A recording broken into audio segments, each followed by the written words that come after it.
कुछ मांगने से अगर नहीं मिलता, अगर तुम्हें किसी चीज की चाहत है, उसे हासिल नहीं कर पाते, तो लोगों के द्वारा बताए गए तरह तरह की युक्तियों में ना पड़ो।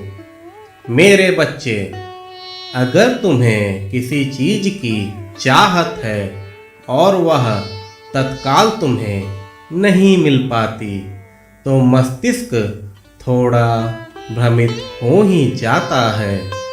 इसका अर्थ यह कदापि नहीं होता कि तुम लोगों द्वारा बताए गए तरह तरह के प्रयोग को करने के लिए अग्रसर हो जाओ।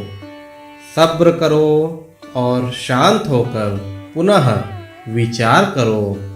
तुम्हें किसी भी प्रकार के अंधविश्वास में पड़ने की आवश्यकता नहीं है। दूसरों के द्वारा निर्देशित किए हुए टोने टोटके में तुम्हें कदापि शामिल नहीं होना चाहिए।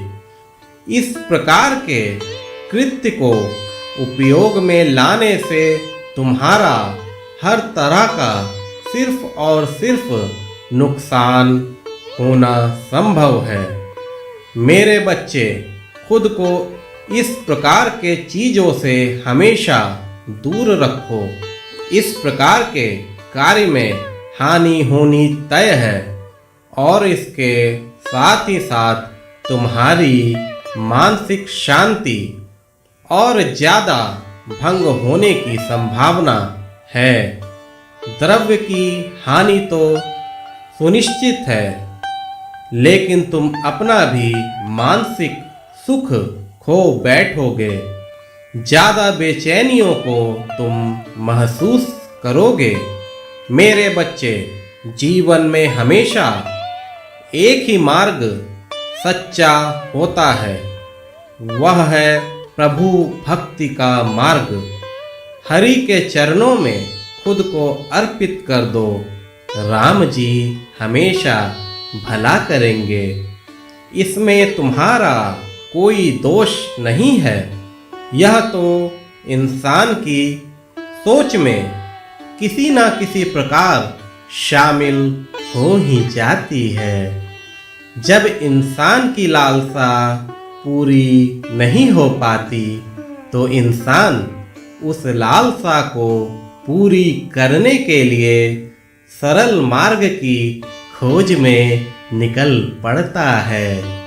लेकिन उसे इसका तनिक भी ज्ञान नहीं होता कि यह सरल मार्ग उसके लिए और ज्यादा कठिन समस्याएं लेकर आने वाला है।